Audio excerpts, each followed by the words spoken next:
तो हम लोग पिछले क्लास में यूवी रे के बहुत सारे कंसेप्ट को कवर कर लिए थे और वहाँ पे हम लोग कौन कौन से फैक्टर इफेक्टिंग काम करता है वहाँ ये सब चीज़ को हम देख लिए थे।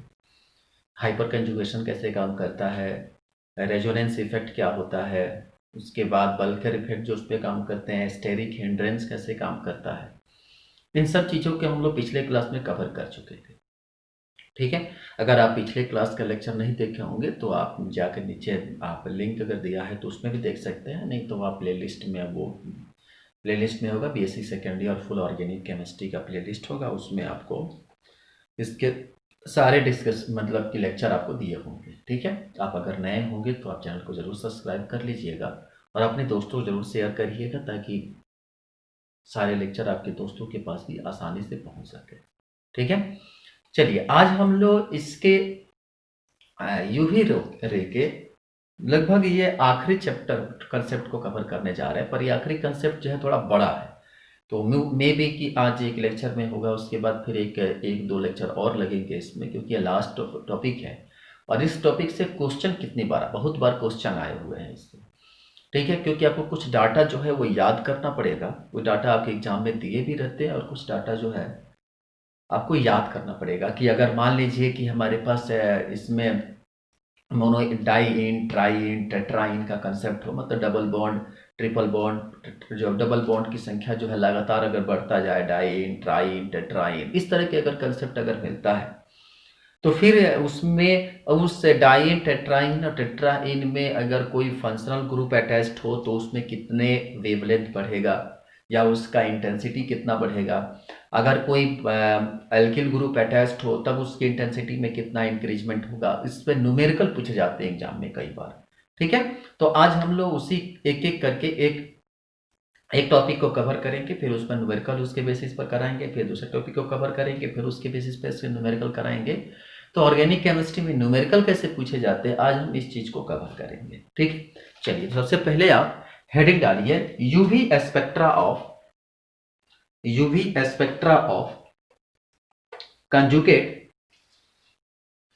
conjugate in and ins and eons, enons। ठीक है, लिखे इन द फॉलोइंग, ऐसा लिखे इन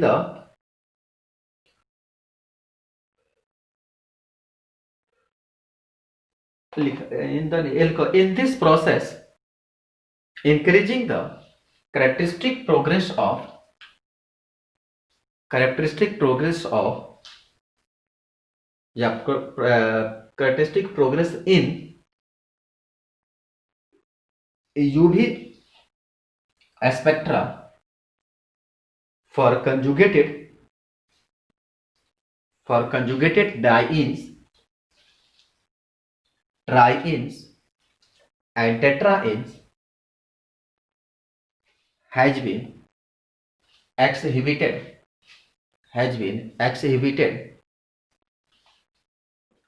together with increasing the conjugation,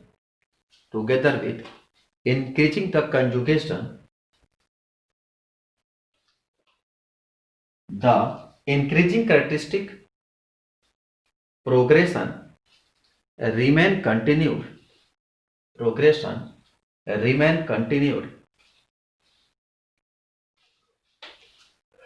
up to a symmetric limit 430 nanometer in which situation of the conjugated polyenes are yellow in color। कहा कि जो भी हमारे पास कंजुगेशन होता है वो डिफरेंट, जैसे आपको, क्योंकि ग्राफ हम जो बना रहे हैं ये ग्राफ आपको काम का नहीं है, बस खाली हम दिखाते हैं कि आपको रिप्रेजेंटेशन कैसे की जाती है। एक तरफ अगर हम मान लीजिए कि वेवलेंथ को लेकर चलते हैं, और एक जगह हम इंटेंसिटी को लेकर चलते हैं, ठीक है। तो जो डाटा हम लोग चूंकि पहले से पढ़े हैं कि 200, फिर कितना 240, फिर 280, फिर उसके बाद कितना, या एक काम करो थोड़ा बड़ा डाटा लेके चलो, 200, 250, 300, 350, ठीक है। तो आप जब इंटेंसिटी को देखते हो तो सबसे पहला कंजुगेशन मिलता है एक सिंगल बॉन्ड, फिर उसके बाद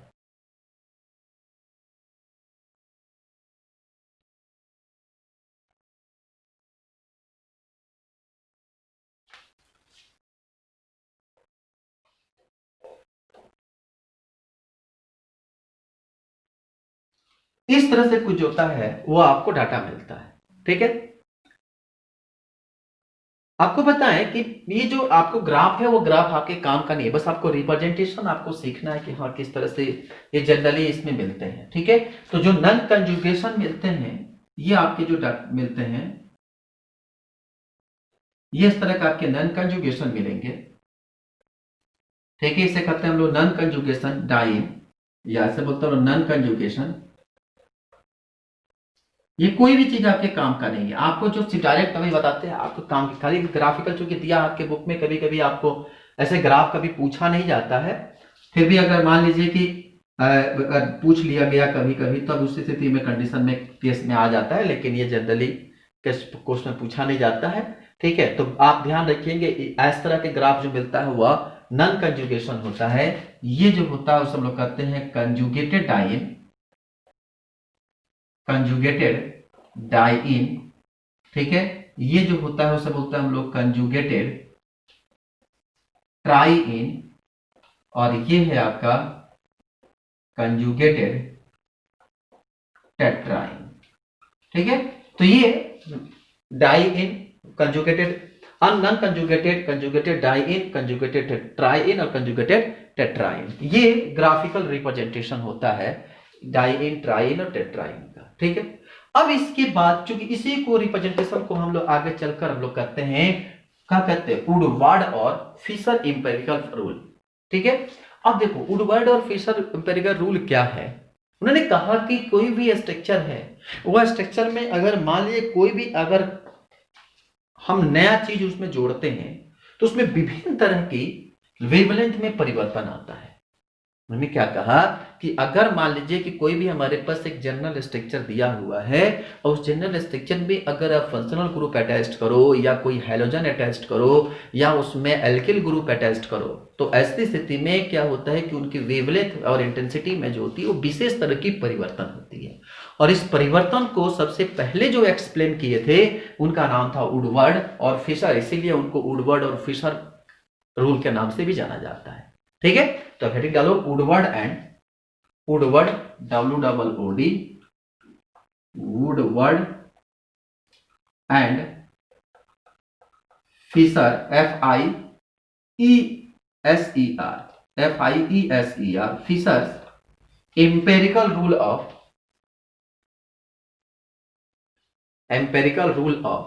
rule for calculation of wavelength maximum in various conjugated compound,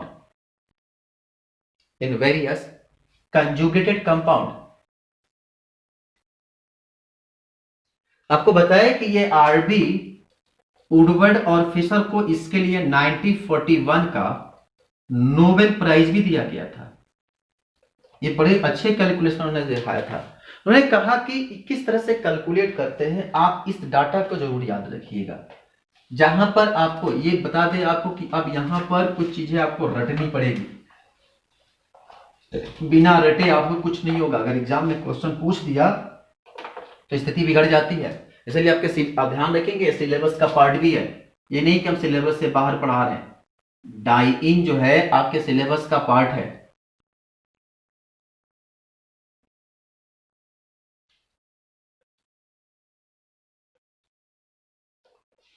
ठीक है। डाइइन मतलब डबल बॉन्ड, ये आपके सिलेबस का पार्ट है, ठीक है। तो सबसे पहला पॉइंट करके लिखिए लैम्डा मैक्सिमम, लिखिए आई मैक्सिमम फॉर अनसैचुरेटेड या unsubstituted conjugation, lambda maximum for an unsubstituted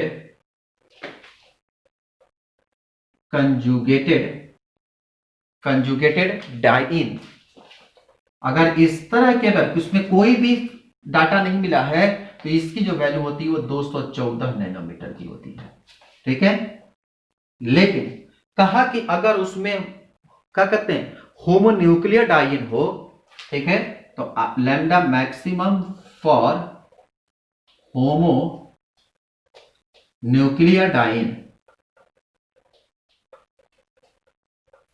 इसकी वैल्यू 253 नैनोमीटर के बराबर होती है। ठीक है, तो अगर आई मैक्सिमम फॉर पेरेंट जोड़ लो, इसमें पेरेंट होमो न्यूक्लियर डाइइन के लिए जो होता है वो 253 नैनोमीटर के बराबर होता है।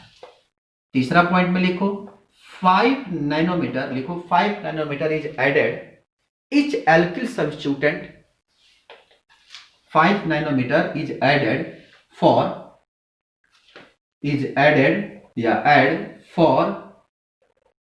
each alkyl substituted और रिंग रेसिड्यू। अभी आपका इसका एप्लीकेशन बताते हैं। कोई भी अगर एल्किल ग्रुप अगर स्ट्रक्चर में जुड़ गया, जैसे यहां पे मेन स्ट्रक्चर है, अगर जिसमें एल्किल ग्रुप जुड़ गया अगर, तो वहां पे 5 नैनोमीटर, जितने एल्किल ग्रुप जुटेंगे उस पर 5 नैनोमीटर जो होगा वो उसके वेवलेंथ में इंक्रीजमेंट होगा। ठीक है, अभी हम इसका एप्लीकेशन कराएंगे, आप चिंता मत करो। चौथा देखो 5 nanometre is added, 5 nanometre is added for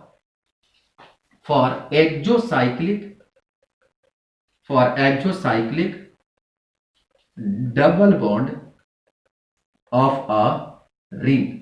अगर रिंग में अगर डबल बॉन्ड ऐड हो रहा है, ठीक है, तो प्रत्येक एडेड में 5 नैनोमीटर की वैल्यू क्या करेगी, इंक्रीज करेगी।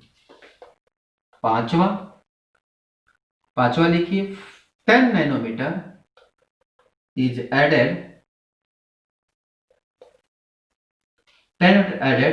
For exocyclic double bond of 2 ring. ठीक है, अगर 2 रिंग है तो उसमें कितना 10 नैनोमीटर। छठा में 30 nanometre is added for double bond extending conjugation. अगर कंजुगेशन है तो उसमें कितने नैनोमीटर का 30 नैनोमीटर ऐड होगा। ठीक है, कंजुगेशन, ये सारा कंसेप्ट हम पिछले लेक्चर में सिखाए, कब कंजुगेशन होता है, कब बल्कर लगता है, कब स्टेरिक लगता है, सब हम पिछले लेक्चर में सिखाए हैं। ठीक है, तो इस तरह से जो भी हमारे पास क्या होगा कि रूल काम करेगा। अगर मान लो, फिर उसके बाद है following values are added for different types of chromophores. अब क्रोमोफोर्स अगर अलग अलग दिया हो, जैसे में अगर एल्कोक्सी दिया हो, जिसको क्या बोलते हैं हम लोग एल्कोक्सी दिया हो, तो यहां पे 6 नैनोमीटर ऐड होगा। ठीक है, अगर एसिटॉक्सी दिया हो तो यहां पे कुछ भी ऐड नहीं होगा, 0 नैनोमीटर होगा। अगर कोई भी हैलोजन हो, जैसे में क्लोरीन हो या ब्रोमीन हो या आयोडीन हो, तो इसमें 5 नैनोमीटर ऐड होगा। यह है एडिशन रूल। इस चीज को आपको बिल्कुल दिमाग में सेट कर लेना है। मैक्सिमम का कंजुगेशन में 214 नैनोमीटर, अगर वो होमोन्यूक्लियर है तो 253 नैनोमीटर। अगर उसमें कोई भी एक एल्किल सब्स्टिट्यूटेंट लगाते हैं तो ऐसे स्थिति में क्या होगा 5 नैनोमीटर बढ़ेगा। अगर उसमें क्या होगा, जब एल्कोक्साइड डबल बॉन्ड लगाएंगे रिंग में तो ऐसे साथ में साइक्लिक स्ट्रक्चर में 5 नैनोमीटर, डबल बॉन्ड के तो 10 नैनोमीटर, अगर उसमें क्या हो डबल बॉन्ड के साथ अगर कंजुगेशन है तो 30 नैनोमीटर, और उसमें अगर एल्कोक्सी है तो 6 नैनोमीटर, एसिटॉक्सी है कुछ नहीं बढ़ेगा, और हैलोजन में कितना बढ़ेगा 5 नैनोमीटर की इंक्रीजमेंट होती है। ठीक है, इस चीज को हमेशा याद रखिएगा। अगर यहां पर एमीन ग्रुप अगर आ जाए, ठीक है, अगर डाई एल्किल एमीन ग्रुप अगर यहां पे आता है तो इसमें 60 नैनोमीटर की इंक्रीजमेंट होगी। अगर सल्फोनिक ग्रुप आता है, ठीक है, जैसे हम लोग कहते हैं थायोईथर, अगर थायोईथर ग्रुप आता है तो यहां पर 30 नैनोमीटर की इंक्रीजमेंट होगी। इसको आपको हमेशा याद रखना होगा। ठीक है, अब आगे बात करते हैं कि होमोन्यूक्लियर डाइन्स किसे कहते हैं, तो आपको बताते हैं होमोन्यूक्लियर डाइन्स। इसको बना लो, बना लो इसको।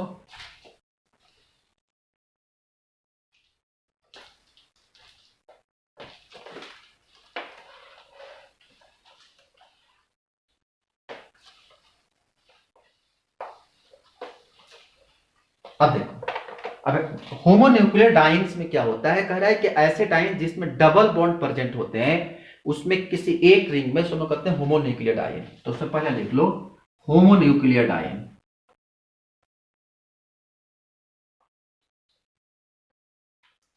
तो क्या होता है कि जिसमें डबल बॉन्ड होता है पर किसका करते हैं, तो इसमें अगर एक सेम रिंग में, जैसे मान लो कि हमारे पास एक रिंग है,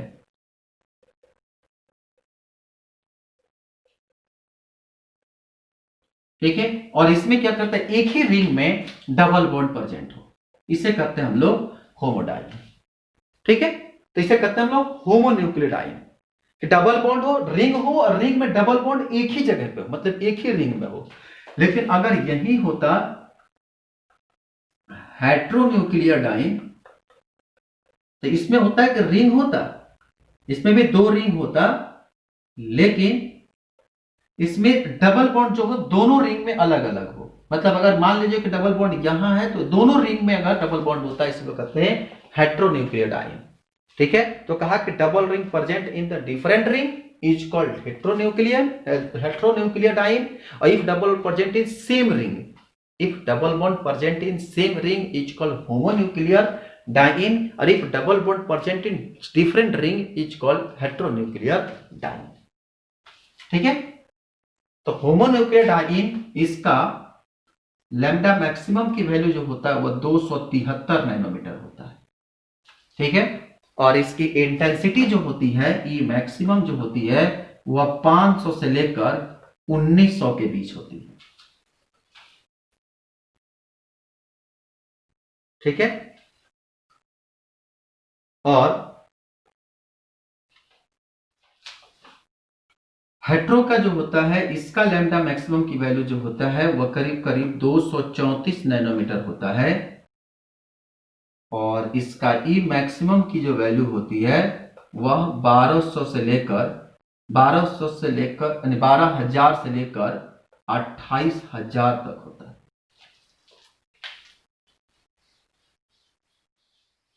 शायद इसकी वैल्यू जो होती है वो 5,000 से लेकर 19,000 तक होती है।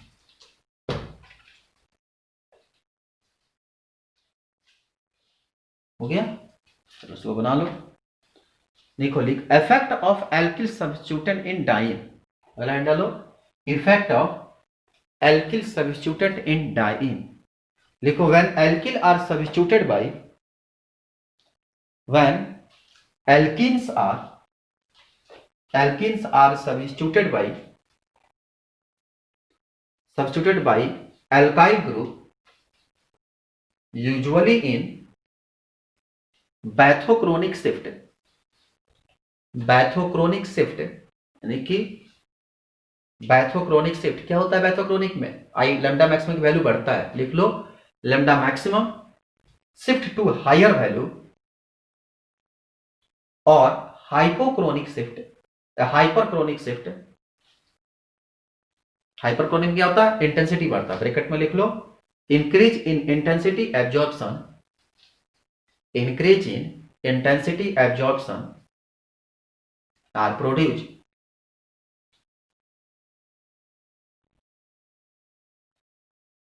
intensity or intensity absorption are produced. But in some case, alkyl substitution of wavelength increase, alkyl substitution in wavelength increase, but intensity decrease.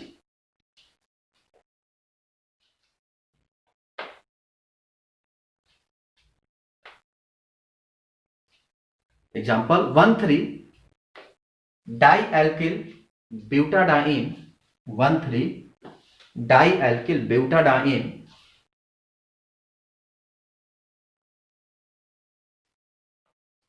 process too much overbidding between alkyl group, more absorption, more than that absorption means the lambda maximum is maximum, but intensity is lower.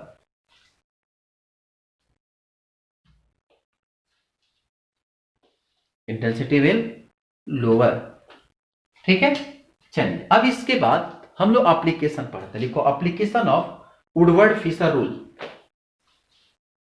Application of Woodward Fieser rule to dienes. Woodward Fieser rule to diene. Application of Woodward Fieser rule to diene. अब इसकी application की तरफ हम लोग आते हैं. Application of Woodward Fieser rule to diene. Woodward Fieser's rule to diene. ये सबसे इंपॉर्टेंट है, क्योंकि कोई भी जब फॉर्मूला आता है ना तो उसका एप्लीकेशन बड़ी इंपॉर्टेंट होता है. FIESE. ठीक है, स्पेलिंग आप लोग कृपया करके आप हमारे स्पेलिंग विशेष ध्यान न देंगे, क्योंकि इंग्लिश से स्पेलिंग है, साइंटिस्ट का नाम है, गलतियां होती रहती है. तो इसका मतलब ये नहीं होता है कि आपको कंसेप्ट से मतलब है. अगर आपको हम बोलते समय अगर मान लीजिए कि कोई स्पेलिंग मिस्टेक हो जाए, ठीक है, या लिखते समय कोई स्पेलिंग मिस्टेक हो जाए, तो वो एक माइनर मिस्टेक होती है. ठीक है, उसको आप समझ सकते हैं, उसको आप अपने से करेक्ट कर सकते हैं. स्पेलिंग बहुत बड़े मायने नहीं रखता है कि हम जो लिखेंगे बिल्कुल करेक्ट स्पेलिंग. हाँ, जहां करेक्ट होना चाहिए वहां जरूर होगा. जहां जैसे मान लीजिए कि यूपीएससी नाम लिख रहे हैं, जहां मेथेनॉल है और मेथेनॉल है, वहां गलत किए हैं तो वो गलती है. ठीक है, लेकिन अगर छोटी मोटी स्पेलिंग, साइंटिस्ट का नाम लिखते समय अगर स्पेलिंग गलत कर दिए, या कोई टंग, जैसे टंग लिख रहे हैं, टंग के स्पेलिंग में TUNG लिख दिए या TONGE लिख दिए, तो अगर छोटी मोटी स्पेलिंग गलती होती है तो उसमें कोई बहुत बड़ा इशू नहीं होता है. ठीक है, तो उसको आप मतलब क्या है, इंसानी है, गलतियां होती रहती हैं. ठीक है, तो आप हमारे स्पेलिंग पर ना जाएं, आप हमारे जो हम कंसेप्ट आपको दे रहे हैं, अगर वो कंसेप्ट आपको अच्छा लगता है तो ये बेटर है. ठीक है, तो आइए, जैसे अगर मान लीजिए कि एग्जांपल नंबर 1 अगर दें, देखिए, calculate the lambda maximum, calculate the lambda maximum for, एक कॉम्प्लेक्स आपको देते हैं,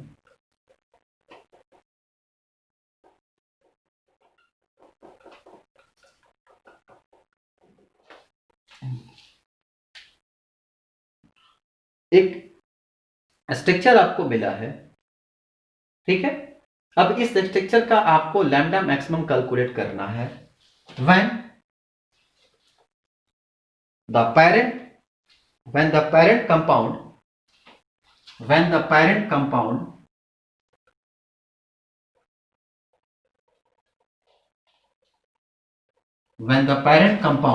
CH2 double bond CH single bond CH2 absorb at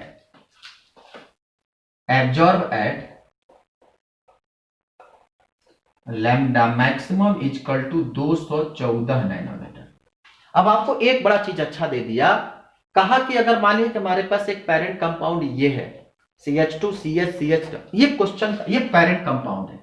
ठीक है, अब इस पैरेंट कंपाउंड से आपको इस कंपाउंड का निर्माण हुआ है। गौर समझिएगा, मतलब अगर हम इस फॉर्म में स्ट्रक्चर को लिखें, इसको इस फॉर्म में, तो ये है आपका carbon hydrogen double bond carbon, ठीक है। यहां से आपका कार्बन, उसके बाद double bond carbon hydrogen hydrogen, यहां पर है हाइड्रोजन, ठीक है। एम आई राइट? यहां पर एक हाइड्रोजन जो है शायद ज्यादा हो गया है, इसको कम कर दीजिए, कार्बन बेचारा मर जाएगा। ये है इसका ओरिजिनल स्ट्रक्चर, और ये ओरिजिनल स्ट्रक्चर जो है वो कन्वर्ट हुआ है CH3 CH3 में। ये डबल बॉन्ड है, ये कार्बन है, यहाँ पे CH3 है, ये कार्बन, ये हाइड्रोजन, और ये हाइड्रोजन, यहाँ डबल बॉन्ड। मतलब स्ट्रक्चर आपका पेरेंट्स स्ट्रक्चर ये है, और ऐसी स्थिति में इसका वेवलेंथ की वैल्यू जो है, इसका मैक्सिमम जो है वह 214 नैनोमीटर है। समझिएगा क्वेश्चन, ठीक है। तो फिर बताओ कि इसका लैम्डा मैक्सिमम का वैल्यू कितना होगा, ये क्वेश्चन है, ठीक है। और जरा समझो कि क्या क्या परिवर्तन हुआ है। 1 2 3 तीन एल्किल ग्रुप जो है यहां पर नया जुड़ा हुआ है, समझ में आ रहा है। स्ट्रक्चर में 3 एल्किल ग्रुप, यहां 1 2 3 हाइड्रोजन है, यहां पर 3 एल्किल ग्रुप जो है नया जुड़ा हुआ है। तो अब इसको कैसे सॉल्व करेंगे, ठीक है। अगर इसका हम सॉल्यूशन करें तो कैसे करेंगे। अब जब बताओ पेरेंट्स चेन का हमारे पास एब्जॉर्प्शन ऑफ पेरेंट्स चेन कितना है।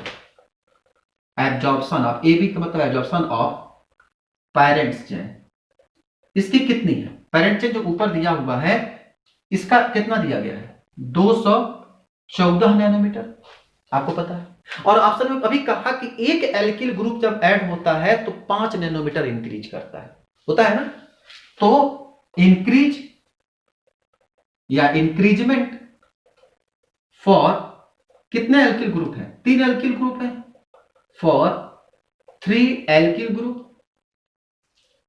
जब इसमें 3 एल्किल ग्रुप अटैच्ड होता है तो कुल कितने बढ़ते हैं, 1 पर 5 बढ़ता है, तो 3 पर कितना बढ़ेंगे, 3 5 6 5 15, यानी कि 15 नैनोमीटर। मैं समझ में आया। यहां 3 हाइड्रोजन हट रहा है और 3 एल्किल ग्रुप लग रहा है। अभी पीछे में लिखवाए हैं कि अगर एक एल्किल ग्रुप अगर सब्स्टिट्यूट होता है तो 5 नैनोमीटर बढ़ता है। तो यहां पर 3 एल्किल ग्रुप नए आए हैं, हाइड्रोजन हटकर एल्किल ग्रुप का सब्स्टिट्यूशन हुआ है। तो 3 एल्किल ग्रुप सब्स्टिट्यूट, 1 पर 5 नैनोमीटर, 3 पर कितना 15 नैनोमीटर। तो ये बताओ टोटल एब्जॉर्प्शन कितना हो जाएगा, टोटल एब्जॉर्प्शन कितना होगा, 15 और 14 29, यानी कि 229 नैनोमीटर। तो ये हमारे पास लैम्डा मैक्सिमम की वैल्यू आ गया 229 नैनोमीटर। ये इसका फाइनल आंसर। आई बात समझ में। तो इस तरह के क्वेश्चन आपके एग्जाम में अगर मिलेंगे तो आप इसको आसानी से कर सकते हैं कि क्वेश्चन दिया रहेगा कि आपका कितना वैल्यू है, इतना वैल्यू दिया हुआ है, इसका आपको कैलकुलेट करना होगा। बना लोगे ना, चलो इसको उतार लो, मिटाएं। चलो नेक्स्ट क्वेश्चन लिखो। Calculate lambda maximum, calculate lambda maximum for the following heteronuclear diene, following heteronuclear diene where parent diene absorption, where parent diene absorption lambda maximum की वैल्यू दिया है यहां पर भी 214 नैनोमीटर, ठीक है।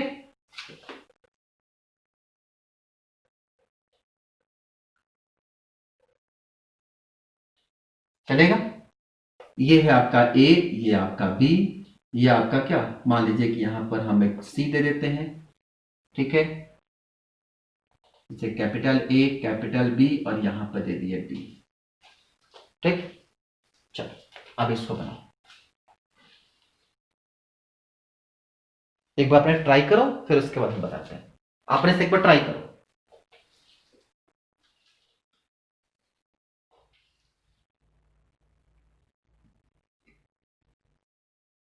एक बार अपने से ट्राई करो, फिर उसके बाद हम इसको बताते हैं। बन गया। अब देखो इसमें कह रहा है कि हमारे पास एक हेट्रोन्यूक्लियर दिया हुआ है और हर जगह एक कॉम्प्लेक्स दिया हुआ है। तो आपको काम करना है, सबसे पहले आप एक एक करके एक एक लाइन को आप निकालेंगे, ठीक है। कि कितना हमारे पास से अलग अलग ग्रुप आकर अटैच्ड हो रहा है, पहली चीज। ठीक, तो और उसके बाद से तो कहा कि यहां पर एक है, एक बी पर है और एक सी पर है। तीन जगह हमारे पास जो है वह रेसिड्यूज के रूप में बैठा हुआ है। जहां जहां आपको मार्किंग दिया गया है ए बी सी डी, वो आपको क्या एक रेसिड्यूज के रूप में बैठा है। तो आप सबसे पहले आप इसमें लिखेंगे कि एब्जॉर्प्शन ऑफ, ठीक है। तो आप सबसे पहले क्या करेंगे कि पेरेंट्स रिंग का 214 नैनोमीटर का, फिर उसके बाद से देखेंगे कि डिफरेंट डिफरेंट रिंग का रेसिडेंशियल कितना है। तो ए बी सी डी है तीन, तो क्या हो गया इंक्रीजमेंट ऑफ 3 रिंग्स है। तो जो हमारे पास 3 रिंग्स में जो रेसिड्यूज हम लोग यूज करते हैं, residues of A B and C, वो कितना हो जाएगा 3 गुणे 5 बराबर 15 नैनोमीटर का। ठीक है, उसी तरह से आप वहां पे अब डी जो हमारे पास है, एक डी एल्किल ग्रुप है, तो इसके लिए कितना 5 नैनोमीटर का। ठीक है, और उसके बाद जो हमारे पास ए और बी दो सब्स्टिट्यूशन के रूप में लगा है, ए और बी दो सब्स्टिट्यूशन डबल बॉन्ड है, तो 2 गुणे 5 यानी कि 10 नैनोमीटर का। टोटल ऐड कर दो, कितना हो जाएगा 201, कितना ऐड कर देना, जितना भी डाटा आएगा 15 10 20 10 30, तो कितना आ जाएगा। ठीक है, तो इसमें आ जाएगा कि वन रिंग में ए बी सी तीन के लिए आपका 3 इंटू 5 इक्वल टू 50 नैनोमीटर का। इसमें लिखेंगे increase the one methyl group at D, increase the one methyl group at D. यहां पर एक मिथाइल ग्रुप लगा तो 1 इंटू 5 इक्वल टू 5 नैनोमीटर। अब ए और बी जो हमारे पास दो सब्स्टिट्यूशन के रूप में दिखाई दे रहा है कि डबल बॉन्ड ए जो क्या कहते हैं एक्सोसाइक्लिक फॉर बी, तो इसमें क्या होगा यहां लिख लीजिए double bond for a exocyclic and या फॉर बी, थस इंक्रीजमेंट कितना आ जाएगा 2 गुणे 5 बराबर 10। टोटल डाटा कितना आ जाएगा 214, ये है पेरेंट्स रिंग का, तो 5 4 9 यानी 5 5 10 और 4 14। ठीक है, एक मिनट, ए और बी पर कितना है, सॉरी यहां पर ए और बी के चलते यहां पे जो रिंग मिलता है वह कितना 5, यहां पर आपको मिलेगा 5, तो 5 5 10 5 15 और 4 19, और उसके बाद कितना 1 1 2 और 1 3 और 239 नैनोमीटर आपका पूरा मिलेगा। ठीक है, तो टोटल यहाँ पर इंक्रीजमेंट कितना हो गया 239 नैनोमीटर, इसका आई मैक्सिमम की वैल्यू होती है। ठीक, तो इस तरह से आप किसी भी वैल्यू को आसानी से कैलकुलेट कर सकते हैं। चलिए ये क्वेश्चन आपका कर लीजिएगा, फिर आपको एक हम क्वेश्चन दे देते हैं जिसको आपको कैलकुलेट करना होगा।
इसके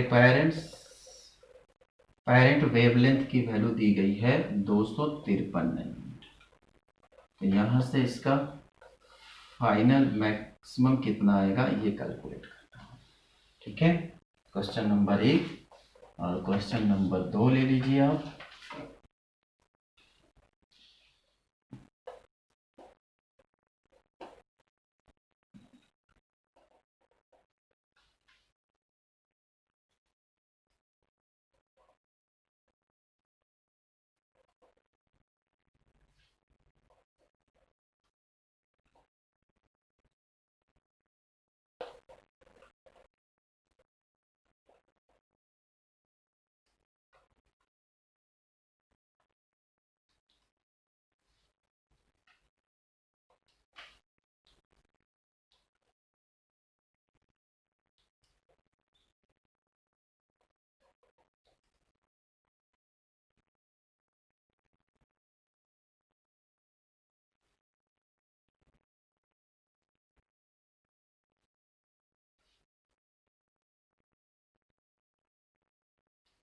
इसमें भी आपको कैलकुलेट करना है। जो मैक्सिमम की वैल्यू आपको दिया गया है 253 नैनोमीटर, ये पेरेंट्स का है, और फाइन करना है लैम्डा मैक्सिमम कितना होगा।